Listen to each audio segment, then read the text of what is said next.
ناظرین، ہماری خبر کی سرخی ہے مولانا ابن الحسن عباسی۔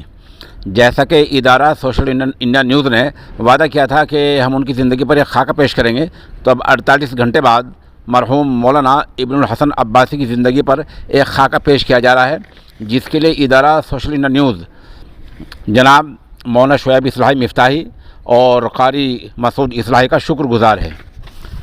مضمون کو آپ تفصیل سے سن لیں۔ اصل نام تھا مسعود عباسی، قلمی نام ہے ابن الحسن عباسی۔ ان کی ولادت ہوئی 1972 میں اور فراغت 1993 میں دارالعلوم کراچی سے ہوئی۔ پھر اسی سن میں یعنی 1993 میں ہی جامعہ فاروقیہ کراچی میں مدرس بن گئے اور 2010 تک وہاں مدرس رہے۔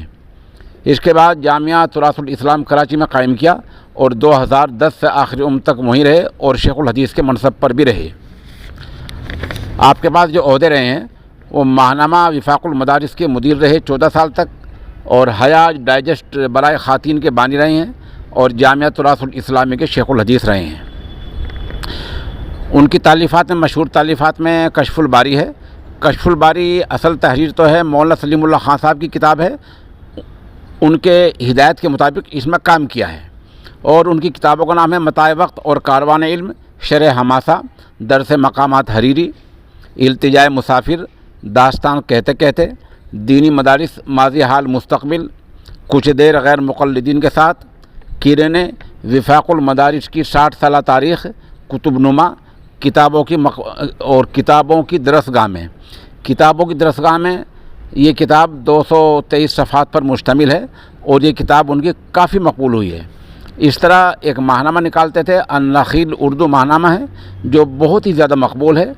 آخر عمر میں عمر نائپائیدار کے پوری ہونے سے 2 ماہ پہلے ایک کتاب آئی ہے جو 832 صفحات پر مشتمل ہے، جس کا نام ہے یادگار زمانہ شخصیات کا احوال مطالعہ۔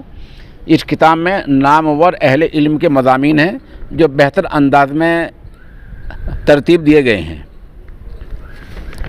یہ مختصر زندگی ہے، ان کا زندگی کا خاکہ ہے۔ ہم مرحوم کی تحریروں کا مطالعہ کرتے ہیں، یعنی مولانا ابن الحسن عباسی کی تحریروں کا مطالعہ کرتے ہیں تو کبھی معلوم ہوتا ہے کہ وہ شورش کاشمیری سے استفادہ کر رہے ہیں، کہیں نظر آتا ہے کہ وہ تجلی کے ایڈیٹر عامر عثمانی سے استفادہ کر رہے ہیں اور مولانا ابوالکلام آزاد کی سلیس زبان کی ترجمانی کرتے دکھتے ہیں، کبھی وہ علامہ حالی و شبلی اور ماہر القادری کے اسلوب کی عکاسی کرتے دکھتے ہیں۔ بہرحال انہوں نے جو کچھ لکھا ہے، جو ورثہ چھوڑا ہے، وہ اس کا جو اسلوب، اس کا طرز تحریر اور اس کو جو مقفع مسجع کیا ہے، جو اس میں جملے لکھے ہیں، جس طرح کی تحریر ہے، اس کا اندازہ کتاب کے مطالعے کے بعد ہی ہو سکتا ہے۔ یہ مختصر خاکہ ہے، اس میں کہیں ہم سے کوئی تاریخی غلطی ہو گئی ہو تو برائے مہربانی ہمیں کمنٹ میں ضرور مطلع